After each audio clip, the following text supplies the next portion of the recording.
Hey everyone, and welcome back. We're diving deep into something we all think we know about, hydration. Yeah. But trust me, this isn't your typical drink 8 glasses a day lecture. Right. We're going to be going way beyond the surface with this one, Okay. exploring the crucial role that minerals, especially salt, play in keeping us properly hydrated. Interesting. Our source for this deep dive is a YouTube video by health expert Barbara O'Neill.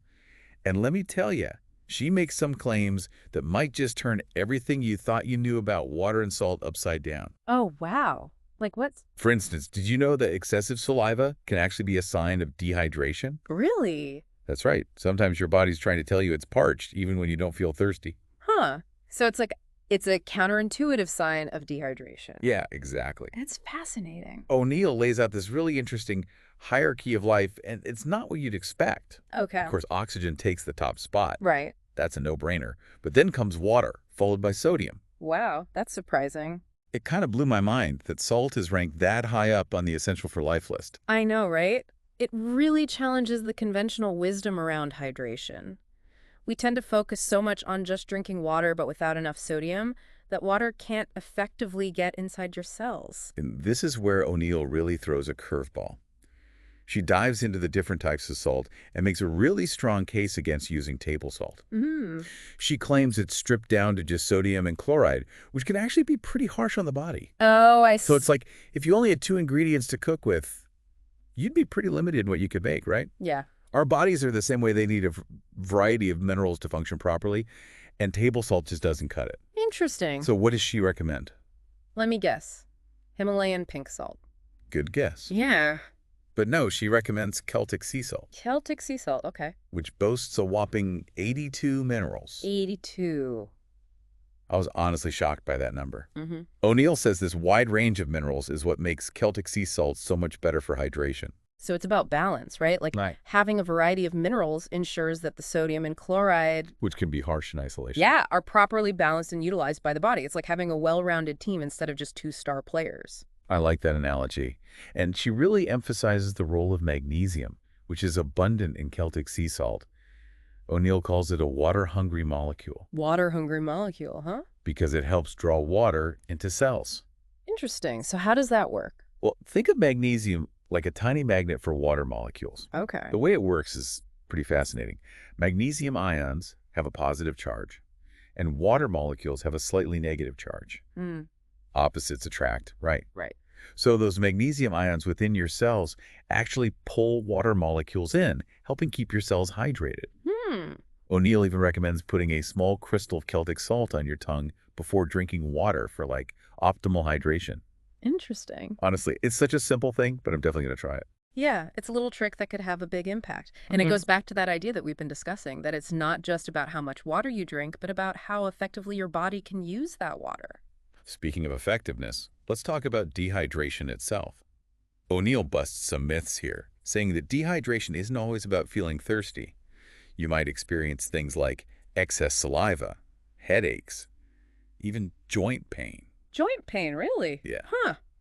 That's interesting. It's true. Dehydration can be sneaky. And when you're dehydrated, your body has to prioritize. It goes into a sort of drought management mode, sending water to the vital organs first and pulling it away from places like your joints and stomach lining. So that's why those seemingly unrelated symptoms pop up. Yeah, it's your body trying to tell you something's off. So a dry mouth is an obvious sign, Right. but excess saliva could be an early warning sign that often gets overlooked. Makes sense. It's one of those subtle signs that you might easily dismiss, but it's definitely worth paying attention to. O'Neill then goes into how dehydration can actually weaken the stomach lining, making it more susceptible to ulcers. This is where it gets really interesting, at least for me. Okay. She brings up hydrochloric acid, which often gets a bad rap, but she emphasizes its importance in protecting the stomach. Interesting. So how does that work?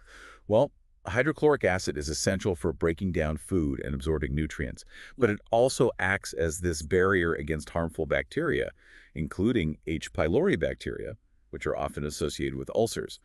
When we're dehydrated, our hydrochloric acid production decreases, weakening that barrier and making our stomachs more vulnerable. So it's like dehydration sets off this chain reaction, impacting one system after another. Exactly. Wow. And that's a key takeaway here. Dehydration isn't just about feeling thirsty. It has far-reaching consequences that we may not even realize. Okay, so we've covered a lot of ground already, but O'Neill doesn't stop there. She also highlights a connection between dehydration and pancreatic function, which I never would have thought of. Pancreatic function. I didn't know there was a connection there. It's fascinating. The pancreas plays such a crucial role in regulating blood sugar and digestion. And guess what? It relies on proper hydration to function properly. Really? I had no idea. So how does dehydration actually mess with the pancreas? Well, the pancreas is responsible for producing insulin and glucagon, those all-important hormones that regulate blood sugar levels, right? Right. But dehydration can actually hinder their production and effectiveness. So if you're struggling with blood sugar control, dehydration could be a contributing factor even if you haven't considered it before. Absolutely. And let's not forget the other key function of the pancreas, producing digestive enzymes. These enzymes are essential for breaking down food and absorbing nutrients, but dehydration can also impair their production and function. It's amazing how something as simple as not drinking enough water can have such a ripple effect on our digestion. It really highlights how interconnected our body systems are and how seemingly unrelated symptoms can stem from a single root cause. And it's not just the stomach and pancreas. O'Neill touches on how dehydration affects everything from brain function to breathing and even blood thickness. Wow, so it really is a whole body issue. Exactly. We often think of dehydration as this simple inconvenience, but it can have some serious consequences if left unchecked. You're telling me. Okay, I think we've laid a solid foundation for understanding just how crucial hydration is for our overall health. Yeah, for sure. And we're just getting started. There's so much more to explore in O'Neill's video, including her insights on the link between hydration and skin health, which I'm personally really interested in. Me too. Stay tuned, folks, because when we come back, we'll delve into that connection and see what other surprises O'Neill has in store for us. Welcome back to our deep dive into hydration. We just finished discussing how dehydration can affect some pretty major systems in our bodies, like digestion and blood sugar regulation. But now let's shift gears a little bit and talk about something a little more visible. Our skin. O'Neill has some interesting things to say about the connection between hydration and skin health. Oh, yeah, this is a topic that resonates with a lot of people, myself included. We're constantly bombarded with products that promise to, hydrate our skin. But what if true hydration starts from within? That's the angle O'Neill takes, and it's pretty compelling. Okay, so does this mean we can ditch all those expensive creams and serums? Not necessarily, but O'Neill's point is that topical treatments can only go so far. Remember how we talked about the importance of getting water inside the cells? Well, that applies to skin cells, too. So we're back to the importance of minerals, especially sodium, from sources like Celtic sea salt. Exactly. O'Neill argues that by ensuring we have a proper mineral balance, we can actually help draw water into those skin cells, plumping them up from the inside out. That makes a lot of sense. It's like building a house on a solid foundation. Right. You can put on a fancy facade, but if the foundation is weak, the whole structure is compromised. I like that analogy. And when it comes to skin, O'Neill emphasizes the role of collagen. It gives our skin structure and elasticity, that youthful bounce. Right. She points out that adequate hydration is essential for collagen synthesis. So staying well hydrated could be like a natural way to support collagen production? It's certainly a factor to consider. Of course, there are other things that affect collagen production, like genetics and sun exposure. Sure. But hydration plays a key role. It's funny. We spend so much time and money on products that promise to make our skin look younger. But something as simple as drinking enough water and getting the right minerals could have a significant impact. It speaks to the power of taking a more holistic approach to health and beauty. It's not just about what we put on our skin, but about nourishing our bodies from the inside out. Now, I remember O'Neill mentioned a few other unexpected signs of dehydration besides excess saliva. She talked about headaches, which I think most people have experienced at some point. Right. Went in. Something about joint pain. That one kind of caught me off guard. Joint pain. It makes sense when you think about it. Remember, when you're dehydrated, your body goes into drought management mode, prioritizing water to vital organs. And guess what? Your joints aren't high on that priority list. So the body pulls water from the joints to keep things running smoothly elsewhere. Exactly. The cartilage in our joints needs water to stay lubricated and to cushion those bones.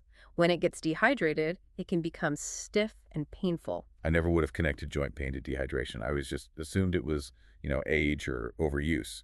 It's a good reminder that dehydration can manifest in ways that we might not expect. It's not always as obvious as feeling thirsty. Earlier, we talked about how dehydration affects the stomach, specifically its ability to produce hydrochloric acid. Right. O'Neill went pretty deep on that one, explaining how hydrochloric acid is actually crucial for protecting the stomach lining from harmful bacteria. It's a common misconception that stomach acid is always a bad thing. In reality, it plays a vital role in digestion and immunity.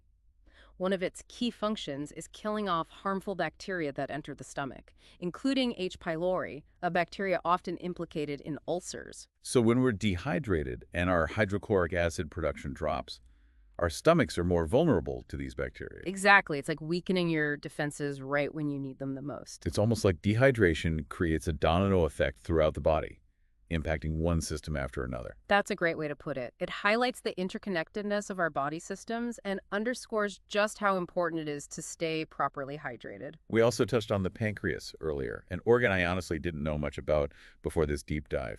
O'Neill explained how dehydration can disrupt its ability to produce insulin and glucagon, which are essential for regulating blood sugar. The pancreas is like a tiny but mighty control center for blood sugar balance. It's constantly monitoring our blood sugar levels and releasing hormones to keep things in check. But when we're dehydrated, this delicate balance gets thrown off. Exactly. Dehydration can impair the production and effectiveness of insulin and glucagon, which can lead to blood sugar fluctuations and potentially exacerbate existing blood sugar issues. It's a reminder that managing blood sugar isn't just about diet and exercise. Hydration plays a critical role as well. Absolutely. It's another piece of the puzzle when it comes to maintaining stable blood sugar levels. And as if that wasn't enough, O'Neill also mentioned how dehydration affects our breathing and blood thickness. I know, right? It's amazing how far-reaching the effects of dehydration can be. So how does dehydration affect our breathing? I feel like that's not something people typically associate with dehydration. Well, our lungs are lined with these tiny air sacs called alveoli, which are responsible for the exchange of oxygen and carbon dioxide. And each alveolus has this thin layer of fluid that helps with this gas exchange. So when we're dehydrated, this fluid layer gets depleted. Exactly. And when that happens, it becomes harder for our lungs to do their job efficiently. We might experience shortness of breath or feel like we can't take a full deep breath. Wow, that's really interesting. And what about blood thickness? How does dehydration play into that? Well, our blood is mostly water, so when we're dehydrated, our blood volume decreases. But the number of red blood cells remains the same. This means our blood becomes more concentrated, making it thicker and stickier. And thicker blood is harder to pump, which puts extra strain on the heart. Exactly. It's like trying to push thick syrup through a straw. It takes more effort.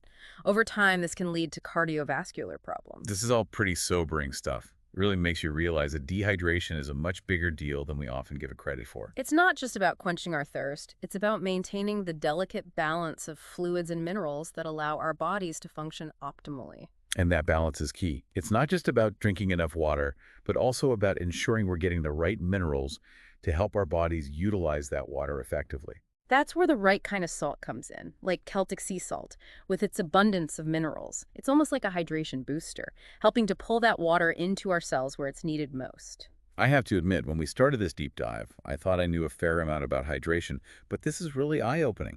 I'm seeing it in a whole new light. It's a journey of discovery, isn't it? And we're not done yet. There's still more to explore in O'Neill's video, including some fascinating insights on the link between hydration and brain function. I'm definitely curious to learn more about that. Mhm. We'll be back after a quick break to delve into that connection and wrap up our deep dive into hydration. Stay tuned.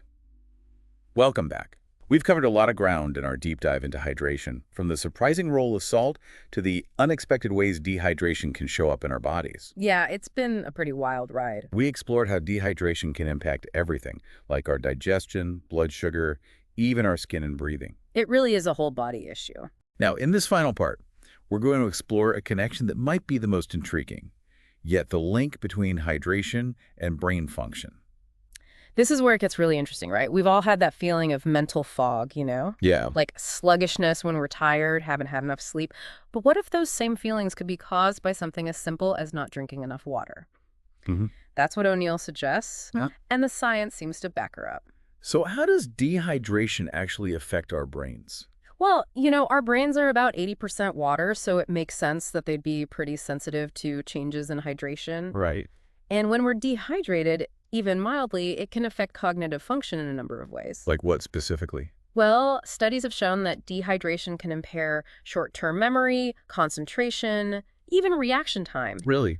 Yeah, it can also make it harder to process information and make decisions, so essentially it just kind of slows down our mental processing. So that afternoon slump you feel at work might not just be from a heavy lunch. It could be a sign that you need to refill your water bottle. That's a good point. And think about the implications for students, right? Yeah, Taking exams or athletes competing in a game. right. Even slight dehydration could put them at a real disadvantage. That's a really good point. It makes you realize just how important it is to stay hydrated throughout the day, especially when we're, mentally taxed. And it's not just about preventing those feelings of mental fog. O'Neill suggests that chronic dehydration could have, more serious long-term consequences for brain health. Like, what do you mean? Well, research has linked chronic dehydration to an increased risk of cognitive decline and even dementia later in life. Wow. Now, while more research is definitely needed in this area, it's a pretty compelling reason to pay attention to our hydration habits, now. It's like we're investing in our future brain health every time we take a sip of water. I like that perspective. It really reinforces this idea that hydration isn't just about quenching our thirst in the moment, Yeah. It's about supporting our body's long-term health and well-being. One thing that's really struck me throughout this whole deep dive is just how interconnected our bodies are. Dehydration doesn't just affect one isolated area, right? Right. It impacts everything. Brains, skin, digestion. Exactly. It's all connected. It's a powerful reminder that we need to treat our bodies as a whole Yeah. rather than like a collection of separate parts. What we do to one system affects all the others. And that's a great takeaway for our listeners, I think. If you're struggling with fatigue, brain fog, digestive issues, even skin problems, dehydration could be a contributing factor. Definitely something to consider. And the good news is that it's often a relatively easy fix. So as we wrap up our deep dive into hydration, what are some key takeaways our listeners can implement, in their daily lives? Well, first and foremost, just be mindful of your water intake throughout the day. Don't wait until you're thirsty to drink. Carry a water bottle with you, sip on it regularly. And don't forget about the importance of minerals, especially sodium, from sources like Celtic sea salt. Right. It's not just about drinking water. It's about getting that water inside your cells where it can do its job. And pay attention to your body's signals.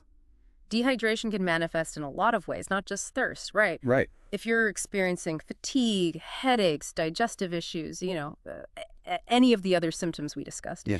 consider whether dehydration might be playing a role. This deep dive has honestly changed the way I think about hydration. It's gone from like a simple chore to this fundamental pillar of health and well-being. Yeah, it's a real game changer. I encourage our listeners to check out Barbara O'Neill's full video if they want to dive even deeper into this topic. She has a wealth of knowledge to share, and I guarantee you'll learn something new. And who knows, you might even be inspired to make some small changes that could have a big impact on your overall health. That's it for this episode of The Deep Dive. Thanks for joining us on this journey into the fascinating world of hydration. Until next time, stay curious, stay hydrated, and keep on exploring.